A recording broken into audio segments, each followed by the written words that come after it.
Morning thoughts, morning thoughts, morning thoughts. Morning everybody, welcome to SouFLoTV again. It's your host with the most.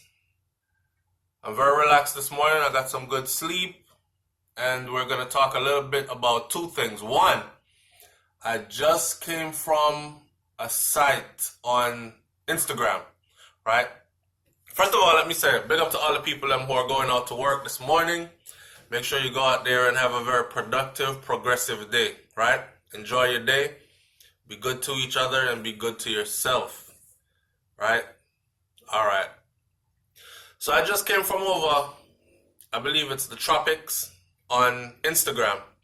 And the Tropics has a post that says St. Lucia has been voted as the best country in the Caribbean islands. Why is there like 90% of the comments over there are Jamaicans and none of them are positive? We can't even say congratulations to our fellow Caribbean island. We can't say big up on ourselves, St. Lucia. Nothing. I think I seen one Jamaican over there that says, so if we don't keep frig up the place with crime and violence, what do you expect? Them are gonna vote somebody else. Everybody else was saying stuff like St. Lucia, me gonna act like Spice. I don't know them, never met them. Our next comment was St. Lucia. I want name so. Oh, I want part down in Jamaica, man. I think them spell Jamaica wrong. Like, those are the comments, like, all over the place. The very few St. Lucian people that were over there, I say, yeah, big up my island. There were actually Jamaicans attacking them. Don't argue with me. That kind of stuff. And it goes to show, the same thing I've been talking about, like, how you see Jamaicans behave on social media is a mirror of how they actually behave in real life. You see, when they cuss you out on social media and tell you about suck out under your mother, pardon my language this early morning, but when them tell you these kinds of things and they F this and hey boy, me a boss head and this, when they get all aggressive verbally on social media, those types of people are exactly how they are in real life. Now, a lot of them are like when cat's a big dog or when rat is a big cat.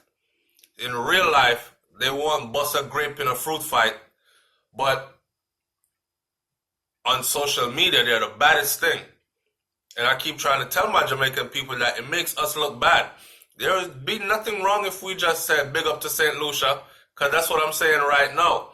I've always been saying it. We're all one Caribbean, right? It's okay to be very competitive, but lose the hate. Lose the hate. Jamaica is a frigged up place when it comes to crime and violence. And when you go to these other islands, right, like St. Lucia, their crime and violence level is very, very low. Their economy is stable. You understand? And the people there treat each other with more love and respect than we do in our beautiful Jamaica. So St. Lucia getting voted as the best country in the Caribbean island, it doesn't give you a go-ahead to disrespect St. Lucian people. It's all still one Caribbean family. Me want to go to St. Lucia, I want to go visit St. Lucia because I've heard that it's beautiful. I've seen pictures, I've seen videos, I've heard people tell me so. I know people from St. Lucia. So that should be one of my destinations sometime in the near future. Now, one more thing I want to talk about now on this video. Before I close that section off, big up to the people from St. Lucia. Continue to keep your island beautiful, right? I'm one Jamaican that recognize that you people are doing very well with your beautiful island. And you have beautiful beaches as well. And you have beautiful everything like Jamaica have as well. Yes, you don't have dancehall reggae music and you don't have traditional reggae music. Somebody said them not have Bob Marley, them not have Usain Bolt, them not have reggae music, them not have... They have what they have and they've been voted. And I don't know, another person said, Chuck, I know nothing for Jamaica to worry about. I think it's something like a tourist award or something. That's something for Jamaica to worry about, really. But I'm gonna leave it right there. Seeing that Jamaica's biggest economy is tourism, but I'm gonna leave it right there. All right. Big up to St. Lucia and all the St. Lucian people out there. And I don't know. SouFLoTV said that. Now, one more thing now. Now, on to something else, I should say. Let's talk about the whole, I don't know if y'all know about the artist Tommy Lee Sparta. A lot of my, not a lot, but a few of my audience members are saying, SouFlo, me not follow them dancehall artists, so me not really care, or me not really know who y'all talk about. Alright, so Tommy Lee Sparta, they picked him up, mass gunmen run down on him, pick him up, me I give the run up, the speed up to the point. Pick him up from roadside. He had just performed on television in Jamaica, right, at Magnum Kings and Queens. He left there, he went down the street to an ATM. He went inside the ATM booth, got his money, he was coming out, and mass gunmen roll upon him, pick him up, throw him in their vehicle, and he ended up at a police station. That's when he realized, allegedly that's when he was told that there are police. The people around him that were riding with him in his vehicle, they were not told that those were police. Again, allegedly, according to them, all they said was, a Tommy we come for. Right? Anyway, following a day after that arrest, and people are wondering, what's happening to Tommy Lee? How come him can't answer Jamil? Because Jamil dropped some good song and now Alkaline sound like him jumping at it and all this other thing. We're like, what happened to Tommy Lee? Like, him gone silent or something? Come to find out, the man is in police custody. Next thing happens, a picture is released to social media with the artist, the internationally known dancehall artist, standing there in police custody in his drawers, in his underwear alone, with one kerchief tied around his neck. Some humiliating stuff, right? So his lawyer goes to file a habeas corpus to try to get him out on bail. And before his lawyer could do that, in the wee early morning, they moved the guy without even telling his attorney. His attorney is calling to find out. And his attorney says a senior officer is telling him he don't know anything about the move. He don't know where he's at or all this. Comes to find out, they moved him to Montego Bay, into where there's a current state of emergency in Montego Bay. Now, here's the thing about the current state of emergency in Montego Bay. The thing about it is this. In a state of emergency, I believe all legal according to the law, all laws, rules, regulations are suspended as far as how police operates and all that, until they can get things back under control. It was designed like that. I saw him? Right. So what they're doing there then, that's why they moved them there, because under those rules there, they can actually hold him a bit longer until they see fit to let him go, because they're trying to get things back under control and they feel like he might have something to do with it. So his lawyer is saying, this is unconstitutional, this is illegal. You held him in Kingston after performing on live television. So how did you move him in the wee early hours of the morning without his attorney's knowledge? So he's being questioned without his attorney's knowledge and all these kinds of things, interrogated, and you move him into a zone of operation where there's a state of emergency, and now you're holding him there in a different parish under those regulations. He wasn't held there, right? Big liar, no. Tom Tavares Finson, another one now, intervenes and files another habeas corpus to get him out from Mobile. Guess what? They still can't get him out. The judge says they have until Tuesday of next week.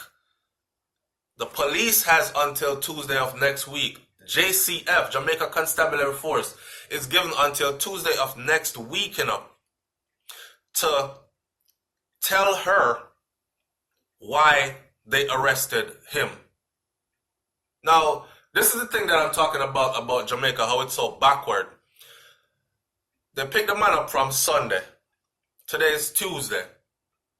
So they have until next week, Tuesday again. Sunday, Monday, Tuesday, Wednesday, Thursday, Friday, Saturday, Sunday, Monday, Tuesday. So 10 days. He will be locked up for about 10 days. If this habeas corpus does not go through, he will be locked up for about 10 days before the judge will even hear why they have held him or why he was arrested in the first place. If y'all don't know the little history about it, they've done this to him 5 times in about or a little less than 2 years. And not one time have they come up with something substantial enough to stick. No proof of nothing. His residence has been raided. They keep going at him on the street, him get searched regular, all this, and there he is, going through it again. Now, I think that's crazy. The part that I don't get though, but this is Jamaica for you, Jamaica's justice system on display. A judge could have ordered them to tell her now. Tell me right now why he has been detained. Why was he moved without his attorney's knowledge? Why is he in a state of emergency? Why is he in a place that is in a state of emergency when he was not held there? And why are you still holding him after 72 hours with no given reason? That's all the judge had to do. But the judge sided with them and gave them ample time to for brains for them to go fix something, for them to go concoct something, make up something and make something stick. That's what it is, in my opinion. And I honestly think that they're working at making something stick right now. That's enough time to fabricate something to make it seem as if, even if it doesn't stick, there's reasonable suspicion or there's a reason to actually pick him up and hold him there for that long. Initially, it was told that he was brought in for questioning, but I let my audience know that they don't come for you, a public figure, masked up, grab you in a place where there are cameras, around the ATM, where there are cameras. Why you think they put on the mask? That's exactly what they want him. Or they probably had their mask on them riding. It's one of those kind of teams and them say, boom, camera there, they mask up. Because if anything go wrong, me don't want my face tonight. Grab him. All right, no shot, no fire. It's crazy. It's crazy. So y'all take a look at that case and keep following it. This is not about if you're into dancehall music or what. This is not about if you support artists that say a certain kind of thing in their music or what. This is about the laws that govern the land of Jamaica, right? And some of you might not live there right now, but you hope to go live there. And some of you have children living there. Some of you have relatives living. A lot of us have relatives living there, both young, middle-aged, and old, right? And these are the things that they've been subjected to, because imagine if they're not some big superstar that's well known with money to afford lawyers like Tom Tavares, Finson, and these types of names. So you can only imagine what will be done to them. So it's important that we pay attention to this case, right, as it unfolds. Take what I've just told you, go follow up on the case to where it's at now, and we'll see where it goes from here. All right? There'll be more on this later. Big up on yourself, enough respect, love enough for those of you who keep it progressive, productive, and positive. All right? And we'll talk to you later. It's SouFLoTV, man. Brains in the background as usual. If you're not subscribed to her channel, go ahead and subscribe here and subscribe to Brains and the Beat with the and sign in the middle and the beat on YouTube. I'm out. Peace.